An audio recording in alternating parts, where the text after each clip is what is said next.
Alhamdulillahi wa kafa wa salamun ala ibadihi alladhina istafa ma ba'd. Alhamdulillahilladzi ahyana ba'da ma amatana wa ilaihin nusyur. Para pengurus DKM dan seluruh jamaah Masjid Raudhul Hakim yang dirahmati Allah Subhanahu wa taala. Semoga Allah istiqomahkan kita untuk senantiasa makmurkan masjid sampai akhir hayat.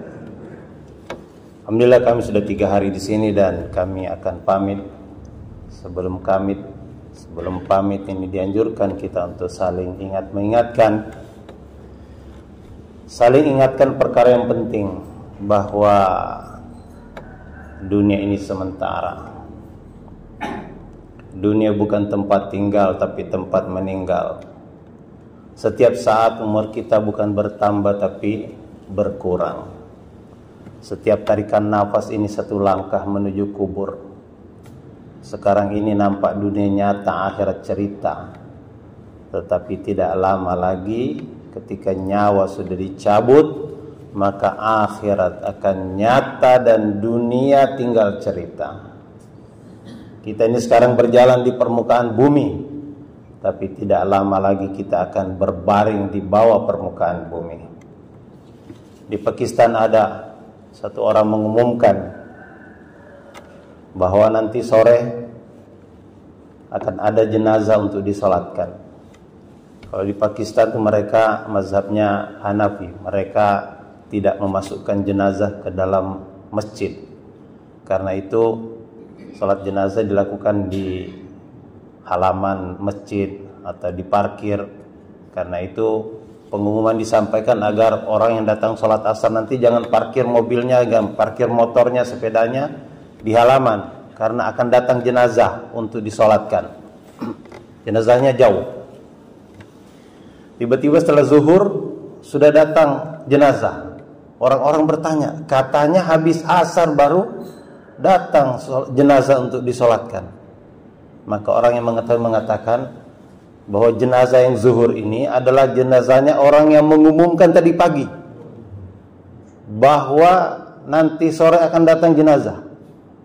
Jadi lebih dulu orang yang mengumumkan itu disolatkan jenazahnya daripada orang yang akan datang nanti sore untuk disolatkan jenazah. Begitulah hadirin yang mulia.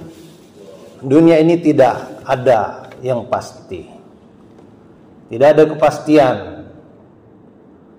Ada orang kampanye ingin jadi wali kota, tidak pasti jadi wali kota.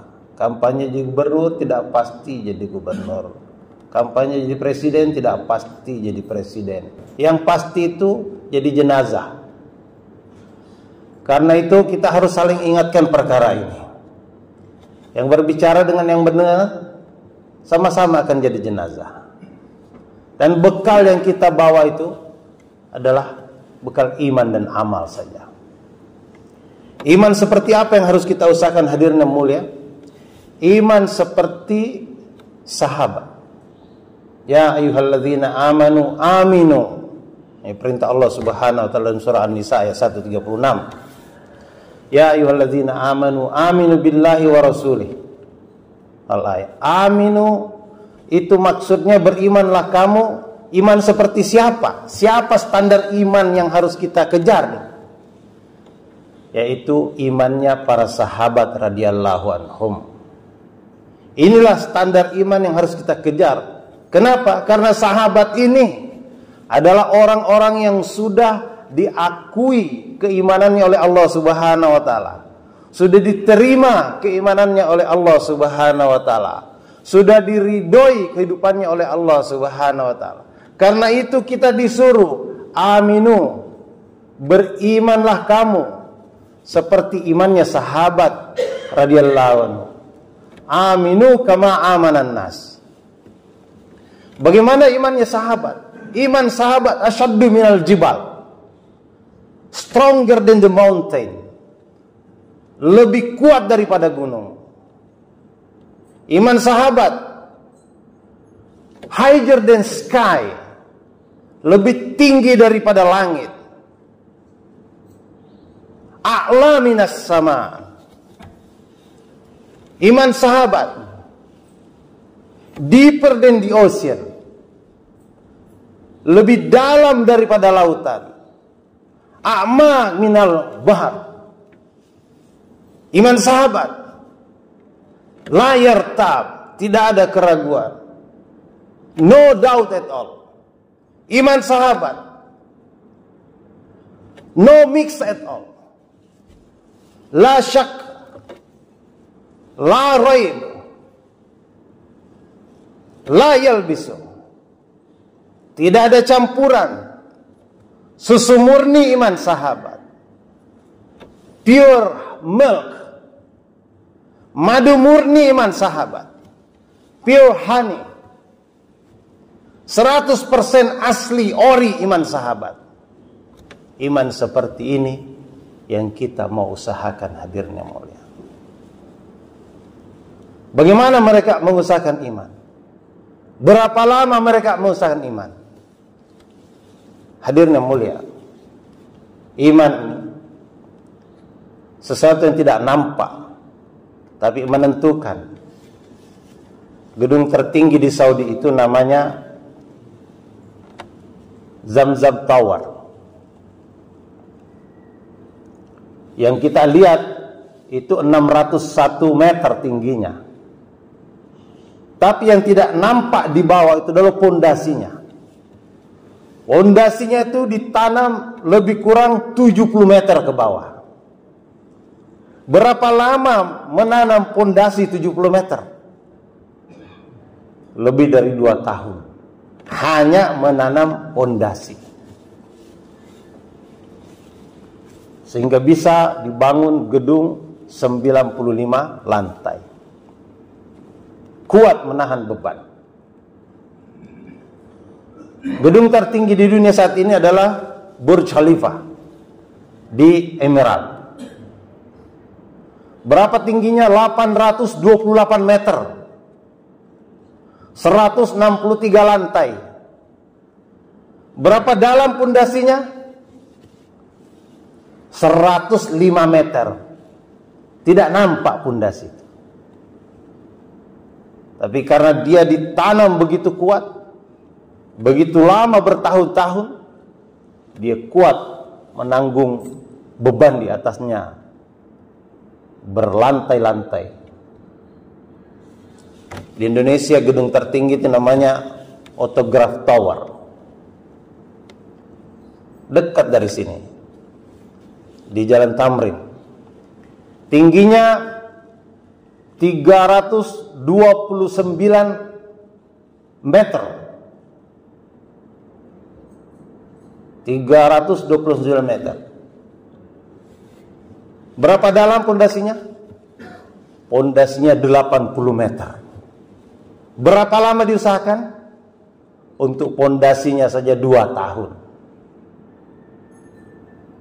Untuk menanam pondasi agar bisa menampung atau menanggung beban gedung yang tinggi memerlukan waktu bertahun-tahun.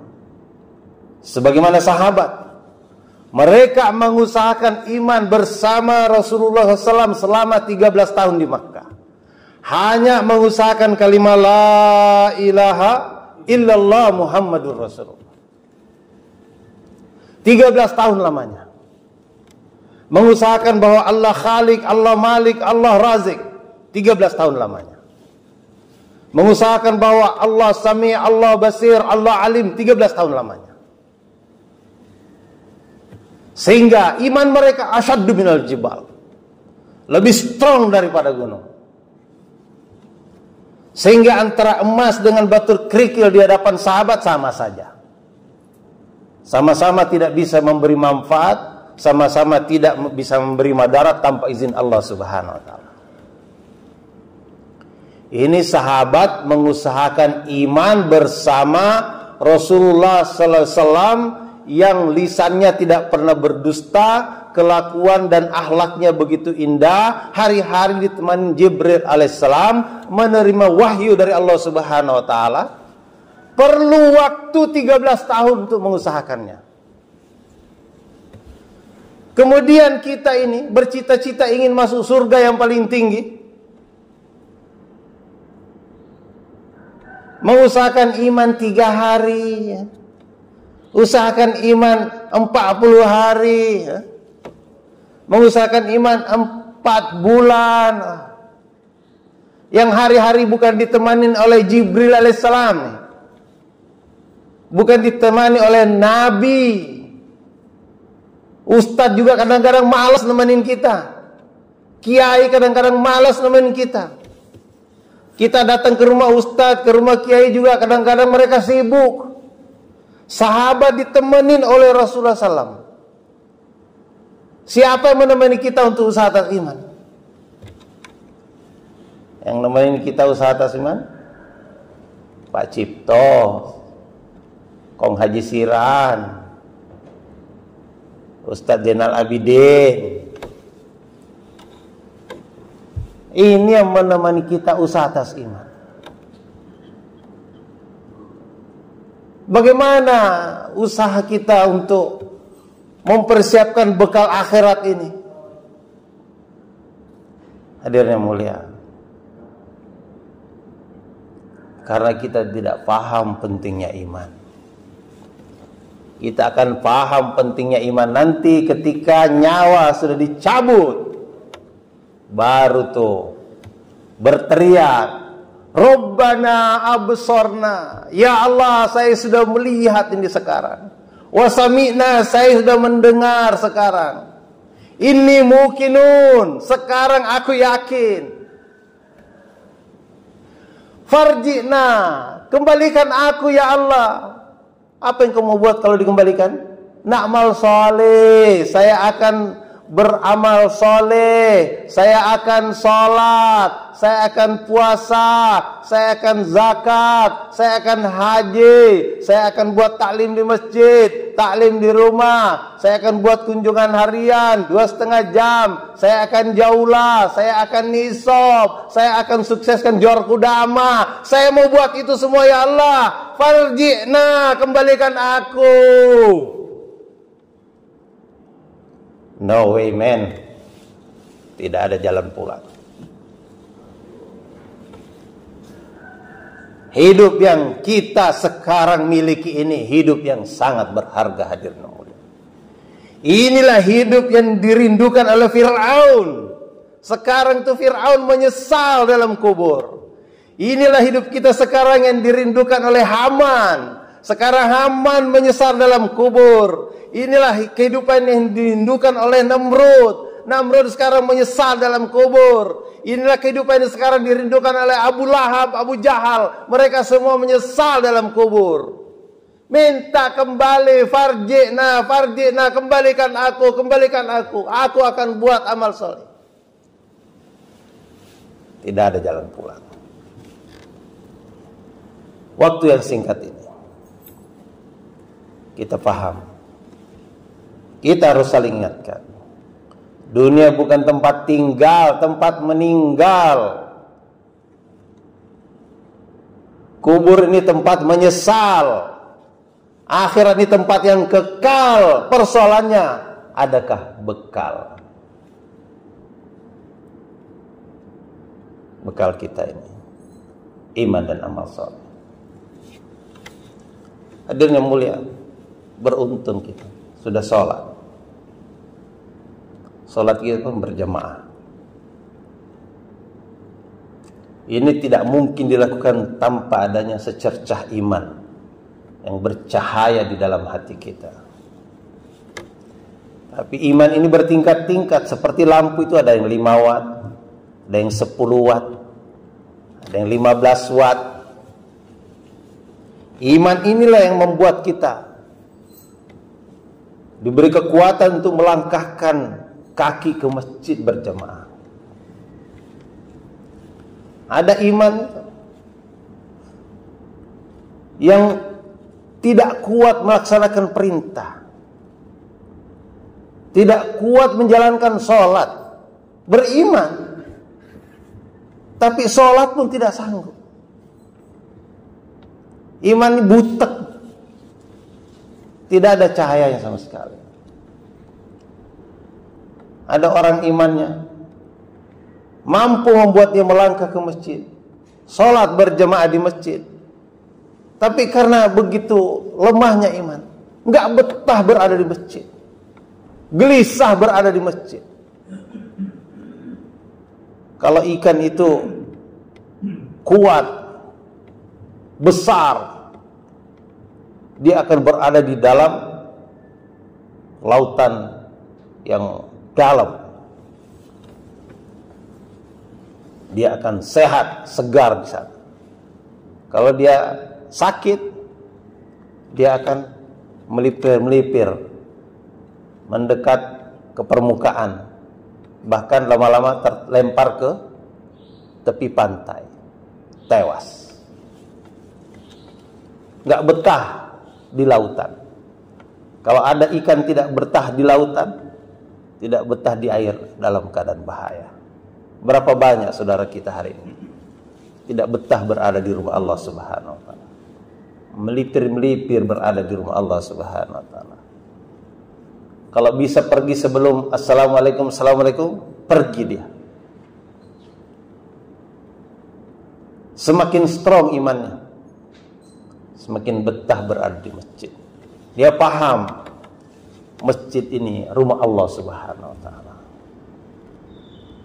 Di masjid ini hadirnya mulia amalan-amalan yang telah merubah kehidupan sahabat. Dulu sahabat sebelum beriman, mereka ini jahil, mereka ini degil, mereka ini musuhan, mereka ini perang, mereka ini miskin, sahabat. Tapi setelah mereka beriman, mereka taat kepada Allah, mereka ikut perintah Rasulullah, maka yang jahil berubah jadi alim, yang degil berubah menjadi beradab, yang musuhan berubah menjadi kasih sayang, yang perang berubah menjadi damai, yang miskin berubah menjadi kaya raya. Hadirin yang mulia, saya sering sampaikan bagaimana kekayaan yang datang dalam kehidupan sahabat. Di zaman Sayyidina Umar datang kekayaan dari Rum dan Parsi. Itu Pak Cecep sering sampaikan, jumlahnya 3 miliar dinar. 1 dinar itu 4,25 gram emas. Kalau dirupiahkan 1 dinar sama dengan 4 juta rupiah. 4 juta dikali 3 miliar sama dengan 12.000 triliun. 12.000 triliun itu bukan sedikit, hadirnya mulia. Saya dengar utang NKRI hanya 8.000 triliun. Kalau kita pinjam uang sahabat 8.000 triliun, masih sisa mereka 4.000 triliun. 12.000 triliun ini kalau dibagi kepada seluruh sahabat 124.000 orang, setiap satu orang dapat jatah 96,7 miliar.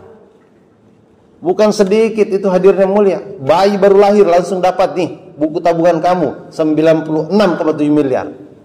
Engkongnya mau mati, ini engkong kasih warisan 96,7 miliar. Hadirnya mulia, sejahtera kehidupan sahabat. Padahal negeri mereka gersang, hadirin. Yang di sini pernah haji, pernah umroh, melihat itu kehidupan sahabat. Tidak usah pergi haji, pergi umroh. Ini di televisi kita ini, monitor kita ini senantiasa memantau. Ada film-film yang menggambarkan atau memotret kehidupan negeri sahabat. Sejauh mata memandang pasir, batu kering kerontang, panas membakar di siang hari, dingin menusuk tulang di malam hari. Tapi hidup mereka sejahtera, hadirin yang mulia. Negeri kita ini sejauh mata memandang hijau royo-royo. Gunungnya besar, di dalam gunung itu ada emas, ada minyak, ada batu bara, ada intan berlian, ada nikel, hadirin yang mulia. Lautan kita luas, ada ikan besar di sana, ada mutiara di dasarnya. Kaya raya negeri kita, tapi berhutang, hadirin yang mulia. Apa yang salah ini?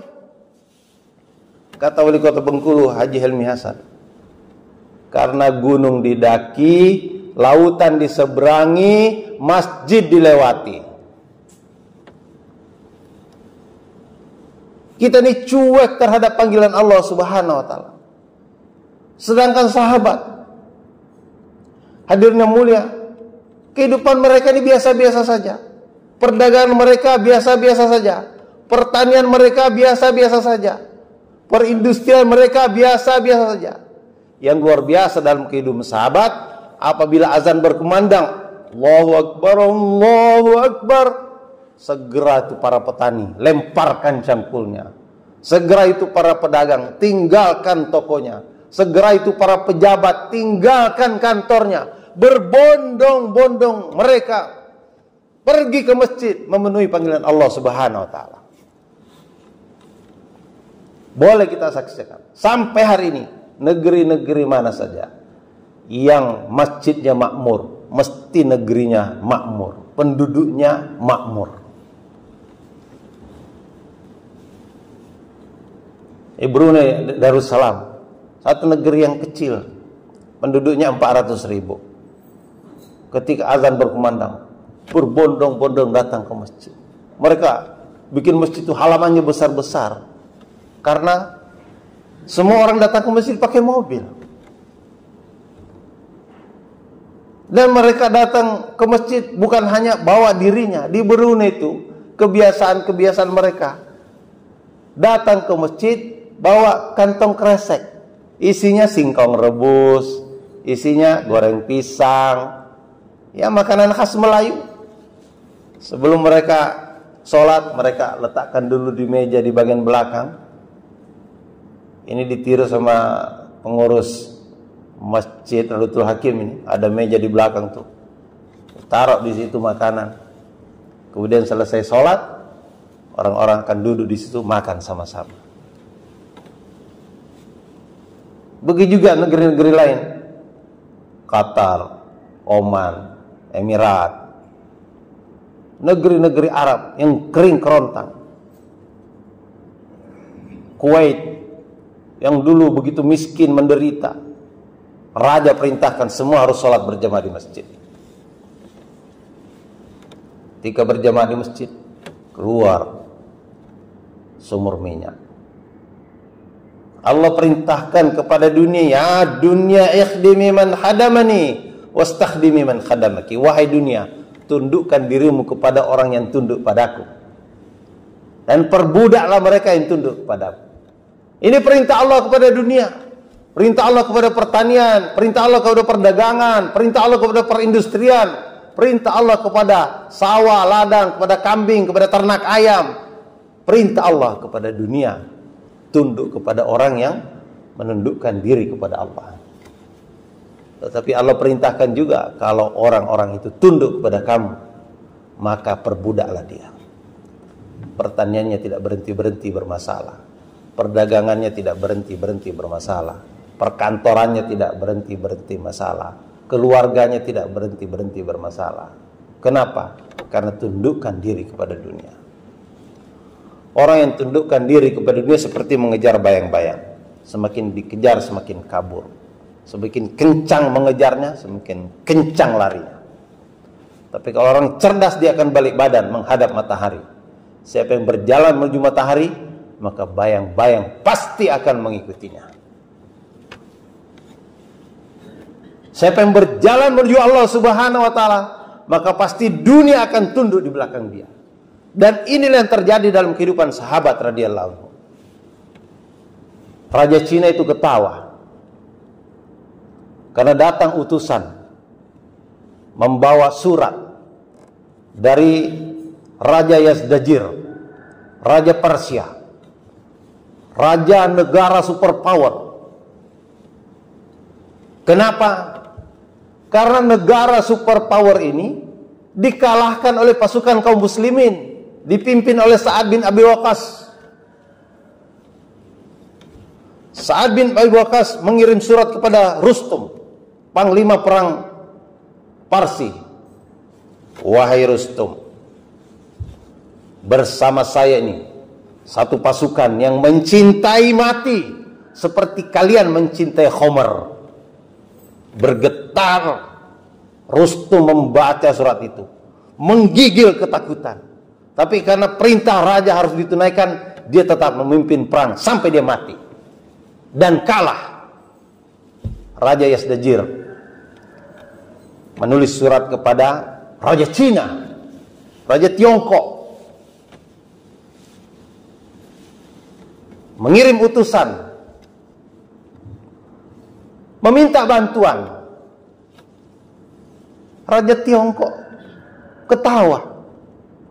Bagaimana kalian, sebuah bangsa yang besar, negara superpower, jumlah penduduknya banyak, persenjataannya lengkap, kok bisa dikalahkan dengan bangsa asing yang tidak begitu dikenal, yang tidak begitu diketahui siapa mereka itu, nggak pernah muncul di sosmed mereka itu, kok tiba-tiba bisa dikalahkan kalian nih?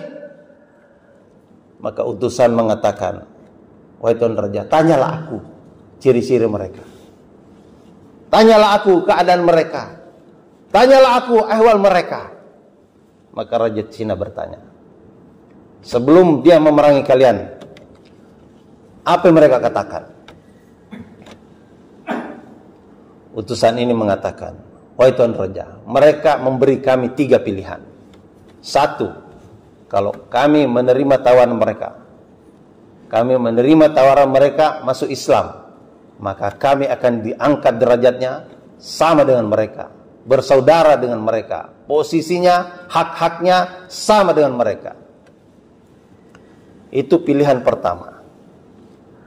Kemudian yang kedua, kalau kami tidak mau menerima tawaran pertama, kami disuruh bayar pajak, kami disuruh bayar jizyah. Itu yang kedua.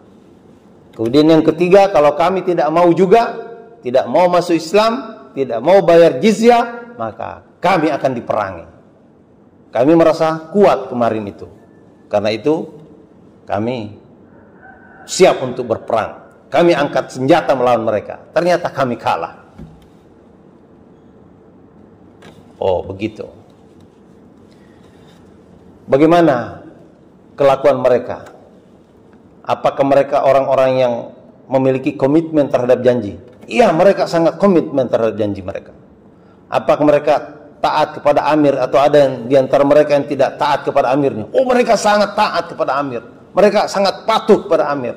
Amirnya bilang A, mereka semua bilang A. Amirnya bilang B, mereka semua bilang B. Begitulah ketaatan mereka.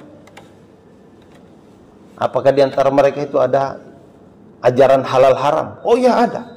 Kami diajarkan yang halal ini, yang haram ini. Apakah di antara mereka ada yang menghalalkan yang haram atau mengharamkan yang halal? Tidak ada. Kami tidak pernah melihat di antara mereka seperti itu. Kemudian ditanya bagaimana pakaian mereka, bagaimana kendaraan mereka, bagaimana persenjataan mereka. Maka Raja Cina mengatakan, dengarkan baik-baik. Orang itu selagi mereka masih menghalalkan yang halal, masih mengharamkan yang haram, tidak mencampur adukan, maka kalau mereka mau berjalan menuju ke tempat aku dan ada gunung yang menghalanginya, maka gunung itu akan terbelah untuk memberi jalan kepada mereka.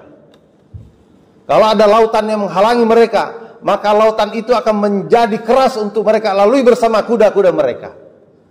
Maka wahai saudaraku Raja Yazdajir, aku faham bahwa sesama raja itu memiliki hak untuk saling menolong satu sama lain. Tapi untuk perkara ini, setelah saya mendengarkan ciri-ciri mereka yang datang mengalahkan kamu, saran saya, berdamailah dengan mereka. Kamu tidak akan sanggup melawan mereka. Kenapa hadirnya mulia? Karena iman sahabat nih, asyaddu minal jibal, lebih strong daripada gunung. Mereka ini mencintai mati, lebih cinta mati seperti cintanya orang-orang kafir itu kepada Khomer. Tidak bisa dikalahkan sahabat. 2/3 dunia ini tunduk di bawah kaki sahabat. Dunia ini menyerah kepada mereka. Apa yang membuat mereka menyerah? Iman mereka hadirnya mulia. Kalimat la ilaha illallah yang wujud dalam hati mereka itulah yang membuat dunia ini seluruhnya tunduk kepada mereka. Salat mereka membuat bumi ini menyerahkan diri kepada sahabat. Bahkan langit ini menurunkan keberkahannya kepada sahabat. Maka kita ingin hadirnya mulia, mengusahakan iman seperti ini. Kita ingin agar diri kita ini istiqomah dalam iman sampai mati. Kita ingin keluarga kita istiqomah dalam iman sampai mati. Kita ingin anak-anak kita istiqomah dalam iman sampai mati.